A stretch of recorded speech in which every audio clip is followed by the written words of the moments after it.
저희 같은 경우에는 저희 예상이 좀 적중했습니다. 1호 전보다는 더 좋은 매출을 지금 올리고 있고요.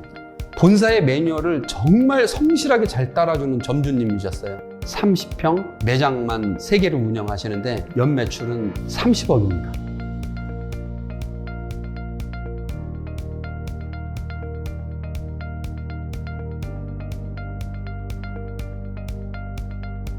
어, 100개의 점포보다는 1개의 점포를 더 소중히 여기는 저희는 완백부대찌개입니다. 반갑습니다.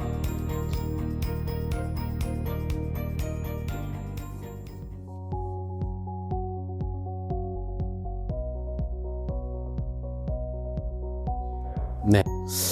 요식업은 생각보다 많은 비용이 소요가 됩니다. 그 중에서 인테리어가 차지하는 부분이 굉장히 크죠. 간혹 또 이 부분을 악용해서 또 시공 비용을 청구해서 점주님들이 힘들게 되게 하는 경우가 많이 있습니다. 이 부분을 어떻게 하면 좋을까 늘 고민을 하다가 발상의 전환? 과연 프랜차이저 매장들은 인테리어가 획일적으로 동일해야 하나? 꼭 그래야만 할까에 고민해서 시작을 했습니다. 해보니 그렇지 않겠구나. 인테리어는 각 매장마다 독립적인 개성 있는 공간을 부여하고 기업의 독자성들은 심볼 마크나 포스터나 그런 것들을 이용해서 기업의 독자성을 만들어 나가면 되겠구나라는 생각을 하게 됐습니다. 이 부분이 해결이 되니까 많은 부분들이 가벼워지기 시작했습니다. 예를 들어서 어떤 카페나 어떠한 식당들을 운영하고 있는 그런 매장들을 저렴하게 인수를 해서 우리는 이미 여기는 빨간색을 도색해야 하는데 여기는 금속 철제로 마감을 해야 하는데 여기는 원목을 써야 하는데 이런 매뉴얼이 이미 없습니다. 그러다 보니 저희들은 그 가지고 있는 그 매장의 베이스를 가지고 창의적인 새로운 디자인을 집어넣음으로 해서 매장을 좀 더 저렴한 가격에 아주 예쁘게 만들어낼 수 있었습니다. 어떠한 한 매장의 예는 거의 원가를 90% 이상 줄일 수 있었던 매장도 있었습니다. 그래서 점주님들에게 큰 도움을 드릴 수 있었죠. 그래서 이러한 과정들을 통해서 거품 많은 인테리어 비용에 대한 고민을 저희들이 해결할 수 있었습니다. 모든 식당은 점심도 장사가 잘 되고 또 저녁도 장사가 잘 되길 바랍니다. 그래야만 또 좋은 매출을 올릴 수 있기 때문이죠. 그런데 메뉴의 구성을 보면 점심 메뉴가 잘 되는 어떤 밥집들은 점심이 잘 되고 회식이나 이런 것들에 참 좋은 육류들의 그런 메뉴들을 갖고 있는 매장들은 또 저녁이 잘 되죠. 그런데 어느 한 타이밍에만 매출이 좋을 경우에는 사실은 동일한 임대료를 내고 그 공간을 100% 활용하지 못한다면 사실은 저 매장 장사가 너무 잘 돼요. 점심에 엄청 줄을 서요. 이 매장 과연 진짜로 매출이 좋을까요? 수익성이 가장 좋을까요? 실상은 그렇지 않습니다. 그러다 보니 모든 식당들이 점심 메뉴도 갖고 저녁 메뉴도 갖기 위해서 2마리의 토끼를 잡으려다가 어떻게 보면 전문성이 떨어질 수밖에 없거든요. 그만큼 한 메뉴에 대한 집중력이 떨어지기 때문이죠. 그러다 보니 한 마리의 토끼도 못 잡고 전문성 없는 식당의 모습으로 자리 잡고 오히려 더 경영에 안 좋은 역할을 하게 됩니다. 모든 프랜차이저들이 이 고민을 하고 있어야 한다고 저는 생각합니다. 점심, 저녁 5대5, 6대4 어떠한 이 정도의 아주 밸런스가 좋은 매출 구조를 만들어낼 수 있는 역할을 해줘야 하는 게 프랜차이저 본사의 역할이라고 생각합니다. 완백은 고민을 많이 했습니다. 저희 완백도 부대찌개라는 메뉴 자체는 점심에 굉장히 강점을 갖고 있는 메뉴입니다.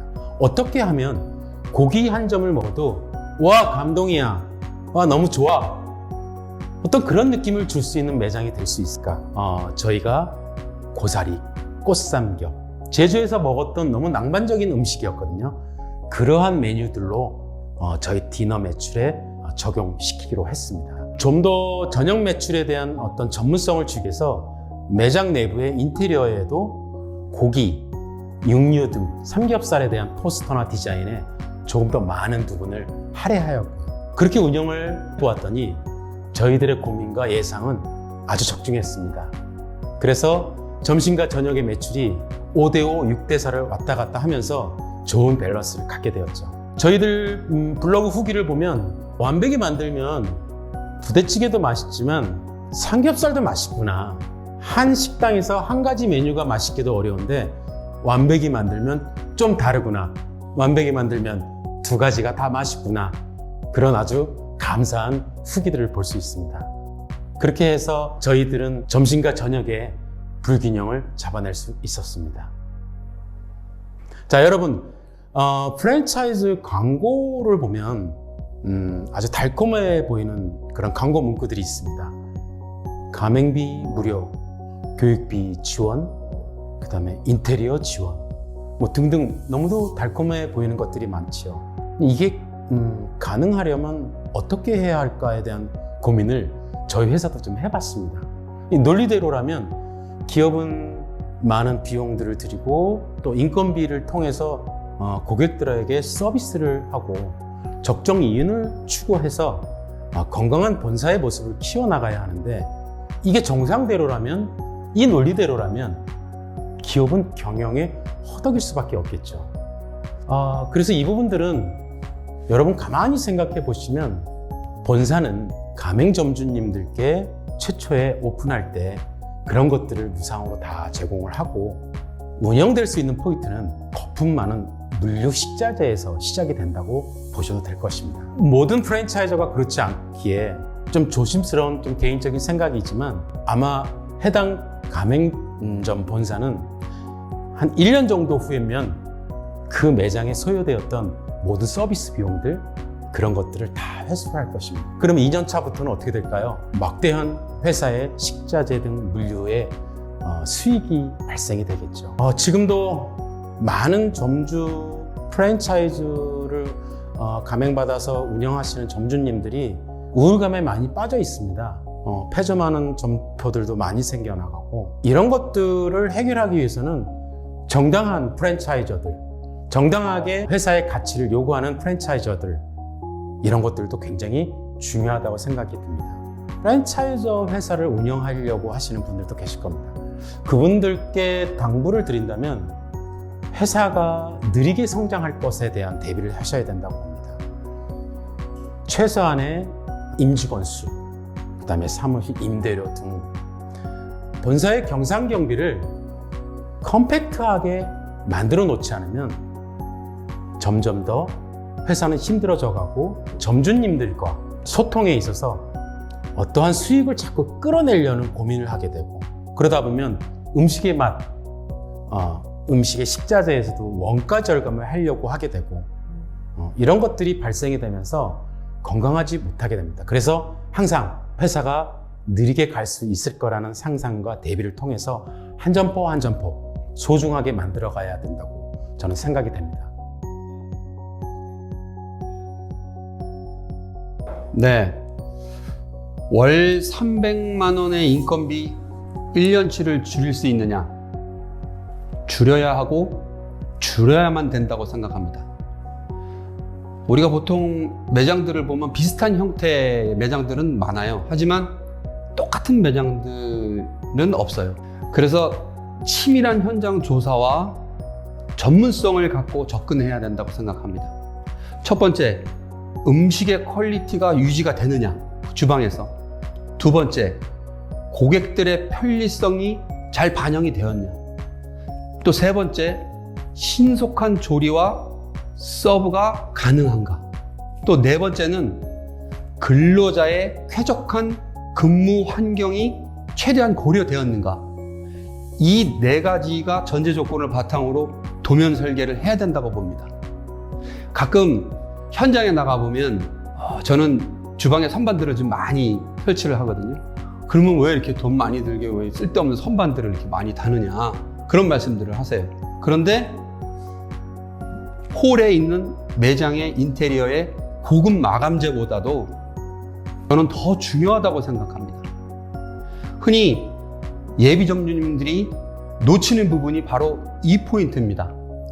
왜 그러냐면 홀의 인테리어는 잘 되어 있는데 주방의 설계가 잘못되다 보면 일하는 직원들의 편리성 또 적재 공간의 부족한 현상 때문에 자연스럽게 홀로 박스가 나오고 냉장고 옆에 음료수 박스가 있고 여러 가지 자재들이 막 나와서 그 돈을 들이고 공을 들였던 인테리어가 해치는 경우들을 많이 보게 되는 겁니다.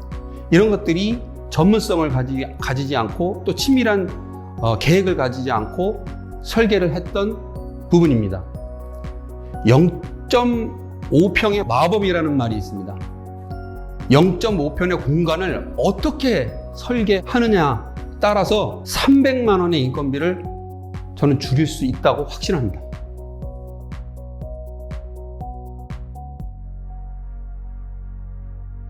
인상적인 점주님이신데요. 이분은 공무원 생활을 평생 하셨어요. 그리고 퇴직하고 적당한 수익형 모델을 찾고 계셨어요. 이 적당한 수익형 모델이라는 게 참 쉽고도 좀 어려운 부분이 있습니다. 어느 선이 적당한지가 모를 일이거든요. 그래도 공무원 생활을 오래 하셔서 그런지 안정적인 수익을 좀 요구를 하셨어요. 요식업에서는 이 장담이라는 게 솔직히 없습니다. 지금도 제가 여기는 무조건 됩니다.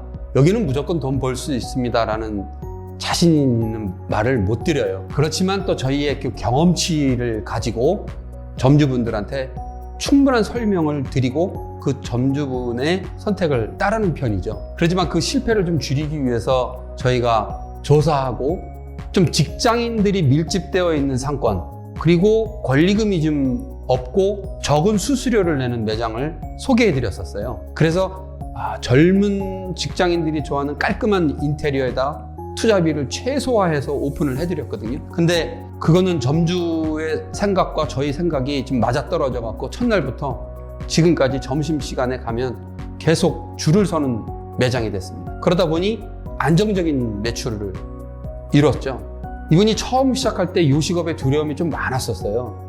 자신감도 있었으나 요식업에 대한 두려움 때문에 또 자신감이 또 없기도 했었고요.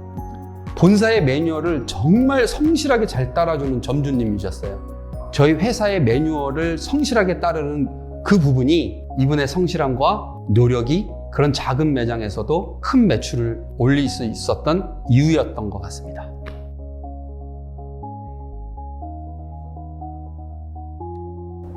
완백부대찌개는 TOSB, 틀에 박힌 사고에서 벗어남을 항상 추구합니다. 우리는 부대찌개에는 왜 육수를 사골로만 해야 할까? 부대찌개는 꼭 신김치를 넣어야 할까? 우리는 텁텁한 맛이 아니라 좀 깔끔한 맛을 찾았으면 좋겠는데 김치찌개 맛이 아닌 깔끔하고 개운한 맛을 찾고 싶은데 고객분들을 만족시킬 수 있는 그 고민에 대해서 조금 다른 시각으로 항상 고민을 하고 있습니다.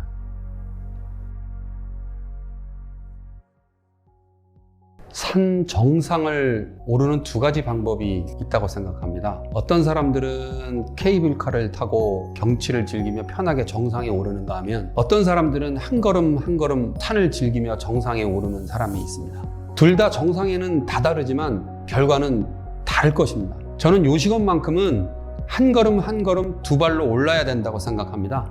정상에 오를 수 있는 체력과 경치를 즐길 수 있는 여유가 생겼습니다. 더욱 체계적이고 그리고 무엇보다 성실하게 욕심은 좀 덜어내면서 한 걸음 한 걸음 나아가겠습니다.